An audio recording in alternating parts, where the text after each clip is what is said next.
मोनिका जी, महाराज जी आपके चरणों में कोटि कोटि प्रणाम। महाराज जी, कोई भी टेंशन जल्दी से दिमाग से नहीं निकलती, बहुत कोशिश करती हूँ, इसके लिए महाराज जी मुझे क्या करना होगा? नाम जप। खाली दिमाग तो गंदगी ही तो भरेगी। अगर हमारे दिमाग में भागवतिक चिंतन है, परमात्मा चिंतन है, तो हम उसको 2 मिनट में डिलीट कर देंगे। नहीं तो जीवन भर आदमी जिसने गलत कभी बोला और सामने पड़ेगा तो जीवन भर कोई कोई द्वेष बनाए रहते हैं। विवेक तो वही कि एक क्षण में द्वेष को नष्ट कर दो और आनंद पूर्वक भगवत चिंतन में लगो। अगर भगवत चिंतन नहीं तो दूसरा कोई उपाय नहीं, आप ये पक्की बात समझ लो।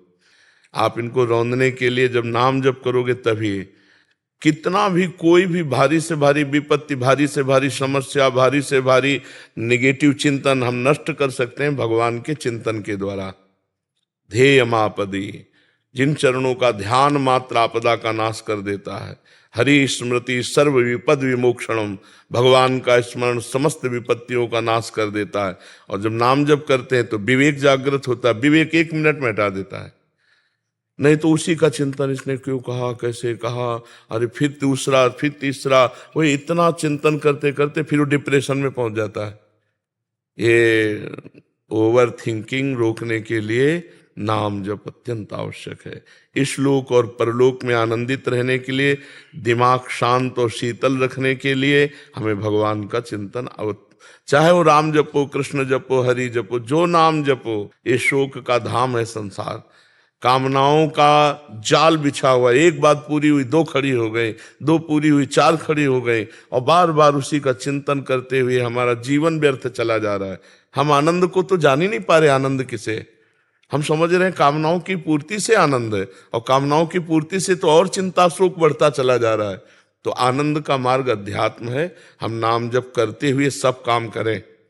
नाम जप करते हुए, नाम जप में इतनी प्रवीणता है, जैसे आपने हमें गाली दिया, आपने हमारी निंदा की, आपने हमें अपमानित किया, तुरंत विवेक उठेगा।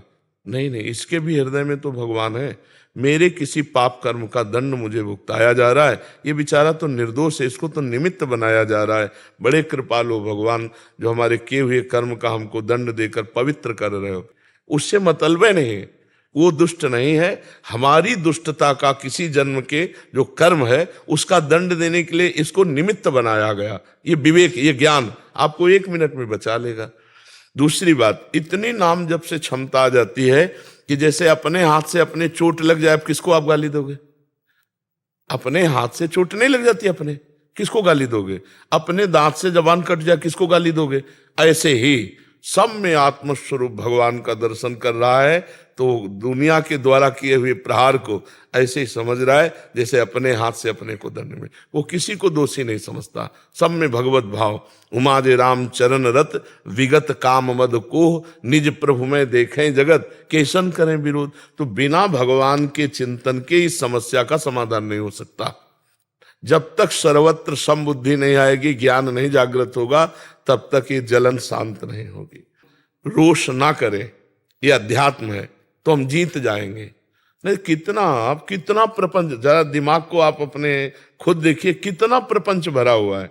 उसको साफ करने के लिए हमारे पास नाम है, राधा राधा राधा राधा। आप खुद देखना, आप कितने गंभीर हो जाएंगे, आपको कितना आनंद आने लगेगा, आप में एक मस्ती आ जाएगी। आप खुद देखिएगा। नाम ही एक उपाय है। किसका प्रश्न था? हाँ, नाम नहीं जप करोगी तो फिर इसको नहीं हटा पाओगी। यही तो दंड है, यही दंड है। अरे देखो, यही बुद्धि अपने आप जहर खवा देती है। अपने हाथ से आदमी जहर खाता है, अपने हाथ से फांसी लगा लेता है, अपने हाथ से शूट कर देता है। ये वही बुद्धि है जो भगवान से विमुख हुई, संसार में सुख खोजने गई, और जब उसको कुछ नहीं मिला, धोखा मिला, या उसका निर्णय ठीक नहीं हो पा रहा, तो सोचता है यार अपने को ही खत्म कर दो। ये देखो ना, कितनी घटनाएं ऐसी घटती हैं। तो इसलिए हमें लगता है सबको नाम जपना चाहिए। गंदा भोजन छोड़ो, गंदा पेय पदार्थ छोड़ो, गंदे आचरण छोड़ो, नहीं तो तुम्हारी दुर्गति हो जाएगी। आज हंस लो हमारी बात पे, girlfriend boyfriend live in relation, आज हंस लो हमारी बात पे कि बाबा जी ऐसी बात करते हैं, ये क्या जाने। समय आएगा ना, तब तुम देखना, हमारी बात को याद करना कि तुम्हारा जीवन कहाँ पहुंच गया है, कितने संकट में पहुंच गया है। तो सच्चे मानो सबको नाम जप करना चाहिए, गलत भोजन छोड़ना चाहिए, गंदा पेय पदार्थ छोड़ना चाहिए, गंदे बच्चों का संग छोड़ना चाहिए, तभी जीवन उन्नतिशील होगा। जो 20 वर्ष के पहले ही ब्रह्मचर्य खो देता है वो गृहस्थी लायक नहीं रहता। समय आने पर देख लेना, एक अच्छा सदगृहस्थ जीवन निर्वाह नहीं कर पाएगा वो। तो आज हमारी समाज बिगड़ती चली जा रही, खान पान बिगड़ते चले जा रहे हैं। बच्चों को देखो ना, बोले चाउमीन, वो क्या कहते हैं, हाँ, नूडल, पिज्जा, ये पसंद है। तो हम अच्छा पदार्थ जैसे रोटी दाल चावल सब्जी, ये शुद्ध जो घर के, ये पसंद नहीं आते। बहुत संभल करके भोजन, बहुत देखो, जैसा खाओ अन्न वैसा बने मन, जैसा पियो पानी वैसी बने वाणी, जैसा करोगे संग वैसा चढ़ेगा रंग। तो आज हमारा संग भी गड़बड़, मोबाइल जो चाहो देख लो, और मोबाइल में तो पूरा संसार है, जिस जो चाहो सर्च करो देख लो। और खान पान तो देख ही रहे हैं, पवित्र हो रहा है। और पान की तो पूछो मत, पीने के लिए तो मतलब नए नए बच्चे, छोटे छोटे बच्चे सब अपेय पदार्थ पीने लगे। हाँ, तो इनसे बचे तो ठीक है, नहीं तो बुद्धि निगेटिव ही चिंतन कराएगी। तो हमें लगता है कि आप नाम जप कीजिए, पवित्र भोजन कीजिए, तो इससे आप देखना फिर आपका निगेटिव भाव शांत करने के लिए विवेक जागृत हो जाएगा, वो तत्काल शांत कर देगा। ब्रिगेडियर अवरेंद्र प्रताप सिंह जी। महाराज जी राधे राधे। महाराज जी, मेरा पूरा परिवार कई पीढ़ियों से श्री हरिदास स्वामी परंपरा से जुड़ा है।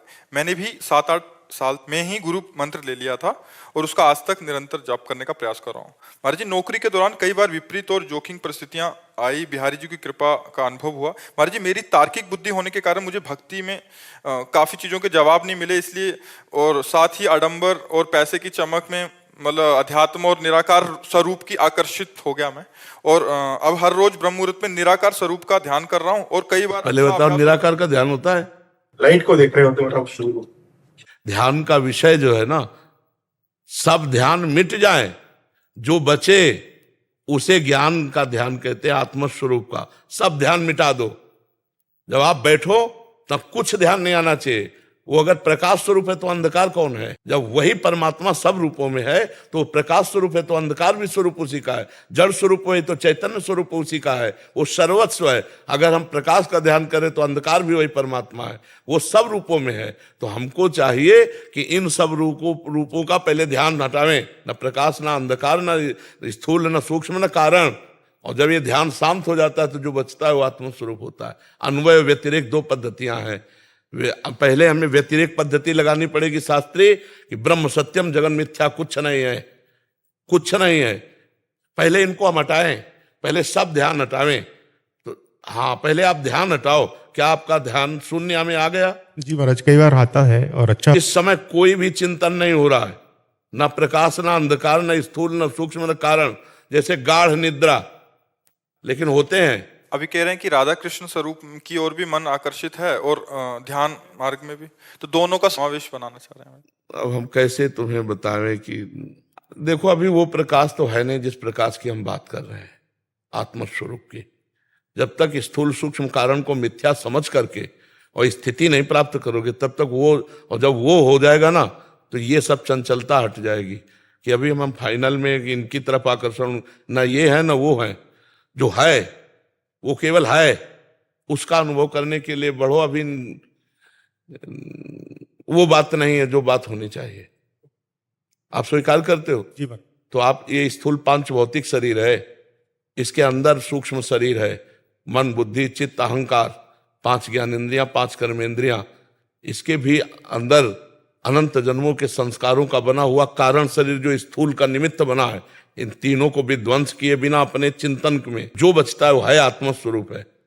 अभी ना तो उस है का अनुभव है और ना श्यामा प्यारी कुंज बिहारी का अनुभव है।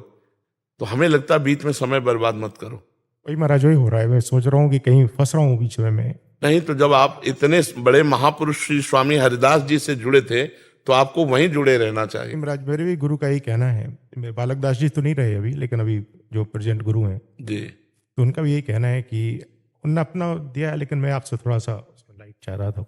मतलब इनको अभी थोड़ा सा द्वंद्व है कि ये बीच में वैसे हो गए थे कि निराकार स्वरूप का ध्यान, और अभी फिर से इधर आना चाहते हैं। निराकार स्वरूप हम है, है। हमने जो आकार पकड़ा वही आकार पकड़ लिया। कर्मा के अनुसार मनुष्य शरीर बना, हम मनुष्य पुरुष मान रहे हैं अपने को, स्त्री मान रहे हैं अपने को। हमारा क्या स्वरूप है आप बताओ? 61 साल हो गए होंगे। 61 साल में 1 मिनट अपने से मिले हो तो हमें बताना। 61 साल में 1 मिनट अपने से मिले हो। 3.5 हाथ के घर में रह रहे हो, बाहर ही भटकते रहे, सब बाहर को ही अपना मानते रहे, अपने को भूल गए। उसी स्वरूप में आ जाओ। जितने शास्त्र हैं सबका कहना एक ही है। महाराज जब तक नौकरी में थे तब तक तो आप अपने व्यस्त रहे, लेकिन अब नौकरी के बाद, और बच्चे भी फौज में ही हैं दोनों से, अब सही रास्ते में आ जाओ। हम आपको प्रार्थना करते हैं, हमारी बात मान लो। जो नाम स्वामी जी महाराज के पंथ से मिला है उस नाम को जपो, श्यामा प्यारी कुंज बिहारी का, और आश्रित हो जाओ। आश्रित हो जाओगे तो वो मामे ये प्रपद्यन्ते माया में ताम तरंती थे। नहीं तो ये मन की चाल को आप अगर साधक हैं तो जानते हैं कि एक क्षण में आकाश में बैठा मिलेगा शुद्ध, और दूसरे क्षण में नाली में गिरा मिलेगा। जब तक भगवत साक्षात्कार ना हो जाए तब तक इस मन का भरोसा नहीं है। ये एक क्षण में वैराग्य धारण करता है और एक क्षण में राग में युक्त हो जाता है, पता ही नहीं चलता इसका स्वभाव क्या है। सही फरमाया। तो हमको चाहिए कि भगवान के शरण में होकर उनका स्मरण करते हुए शुद्ध ज्ञान के द्वारा चले। तो हमें सहारा है भगवान का, वही हमारी आत्मा है, दो नहीं है। मानी संख्या से सवाल हल हो जाएगा। स्कूल में जब पढ़ते थे तो मानी संख्या से सवाल हल किया जाता था। आज भी पढ़ाई में ऐसा होता होगा, मानी संख्या इतनी तो सवाल हल हो जाए। तो मानी संख्या गुरुदेव ब्रह्म, मानी संख्या राधा कृष्ण ब्रह्म, मानी संख्या स्वामी श्री हरदास जी। अब यहां से शुरू करो और उनकी शरण में होते हुए तो इतनी तन्मयता हो जाएगी कि आपका विस्मरण हो जाएगा, वही केवल बचेंगे। सवाल हल तभी माना जाएगा जब एक बचे। चाहे ज्ञान से आओ, चाहे भक्ति से आओ, चाहे योग से आओ, पूरी सृष्टि में एक ही बचे। चाहे जड़ चेतन जग जीव जत सकल राम में जान, चाहे सर्वम खलमिदम ब्रह्म, चाहे ईशावास्यमिदम सर्वम यत् किंचे जगत्याम जगत, किसी भी तरह से आओ एक। तो सही ढंग से लगो। बहुत कृपा है भगवान की कि आप परमार्थ में लगे हो, पर उसको दुचित मत रखो। दुचित कब हो, परितोष न लाए। हमारा स्वरूप ही निराकार है। परमात्मा के स्वरूप की तो जाने तो हमारा स्वरूप ही निराकार है। हम जिस आकार को पकड़ते हैं उसी में बंध जाते हैं। नहीं तो हमारा स्वरूप क्या है आप कोई बतावे? सिर्फ इतना संबोधन हो सकता है, उसी को ब्रह्म को, उसी को आत्मा को, उसी को परमात्मा को, केवल संबोधन है। लेकिन है क्या? वो तो अनुभव गम में भजें जे संता, अनुभव के द्वारा आता है। वो अनिर्वचनीय वाणी से बताया नहीं जा सकता।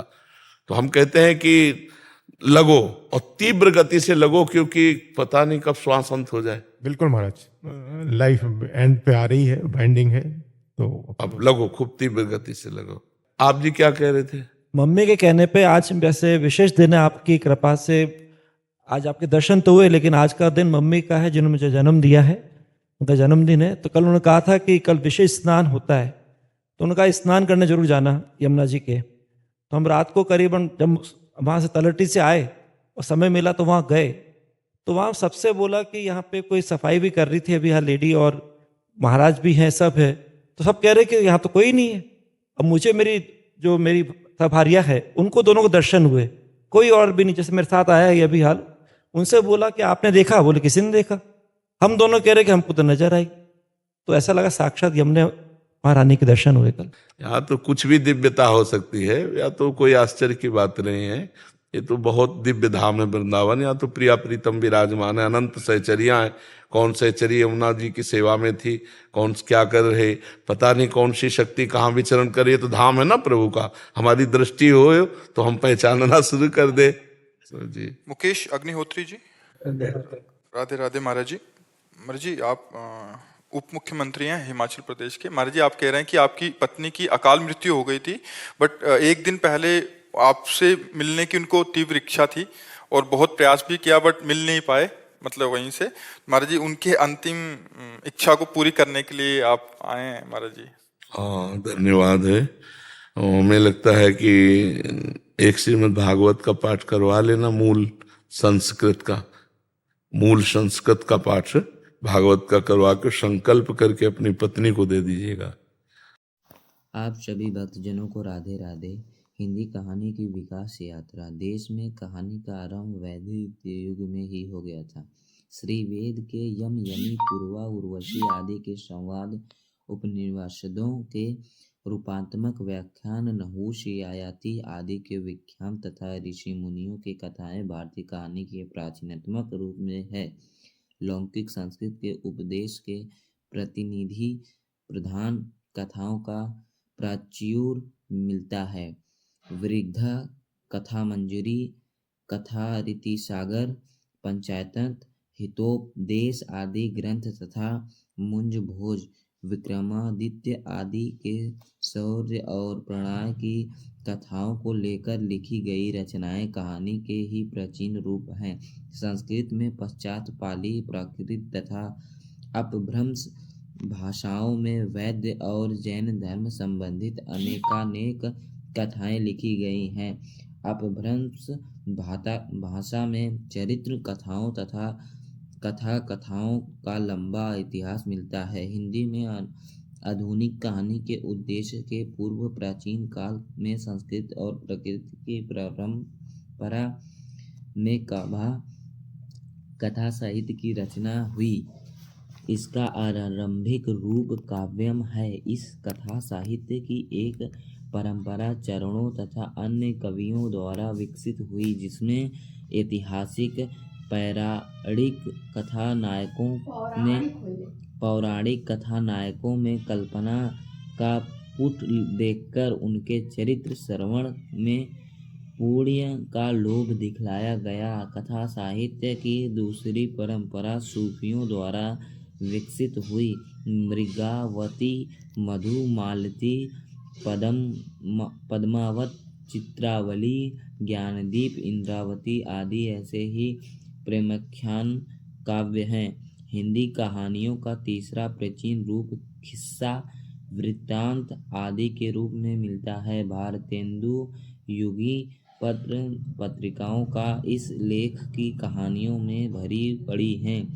सिंहासन, बंसिती, बैताल, पंचसी, माघवन्नल, कामकंदन, राजा भोज का सपना, रानी केतकी की कहानी, देवरानी जेठानी आदि इसी प्रकार की कहानियां हैं। इसी प्रकार संस्कृत भाषा में कथा साहित्य की जो पद्धति प्रारंभ हुई वह किंचित परिवर्तन के साथ ही हिंदी में भारतेंदु तक चली आई है। ये कहानियां कथा, आख्यायिका, वृत्तांत, वृंता, किस्सा आदि अनेक रूप में लिखी जाती हैं। इसका स्वरूप भी निर्धारित नहीं हो सकता। ये कहानियां या कथाएं गद्य पद्य दोनों माध्यमों से लिखी जाती हैं। इसमें अप्राकृतिक तथा अप्राकृतिक तत्वों का प्राधान्य रहता है। भूत, प्रेत, पशु, पक्षी आदि कथा के विकास के सहायक होते हैं। घटनाएं निरंतर अविश्वसनीय और आश्चर्यजनक रहती हैं। इसमें स्वाभाविकता का अभाव था। आधुनिक कहानी परंपरा और स्वरूप की दृष्टि से प्राचीन कहानी में भिन्न है। आज की कहानी एक निश्चित लक्ष्य होता है। वह अस्वाभाविक घटनाओं और अतिमानवीय पात्रों का घटाटोप नहीं होती है। आज की कहानी जीवन में बहुत निकट आ गई है। वह जीवन में यातायात का प्रचिता छाया है और वह आज अभिव्यक्ति का सर्वाधिक स्वस्थ माध्यम बन गई है। आज की कहानी मानव जीवन के किसी के पक्ष अथवा घटना का सूक्ष्मता के साथ चित्रण करती है। इसका संबंध समायिका जीवन में से होता है। वह यातायात को प्रस्तुत करती है। यूरोपो कहानी का प्रारंभ हिंदी कहानी का प्रारंभ में बंगला कहानी में माध्यम से पड़ता है। अमेरिका और यूरोप की आधुनिक कहानी का जन्म 19वीं शताब्दी में प्रारंभ चित्रण हो गया था। वहाँ के प्रारंभिक कहानियों लेखकों में हाफमैन, जेबक ग्रिम, हाथन, पो, ब्रेटोहार्ट आदि का नाम लिया जाता है।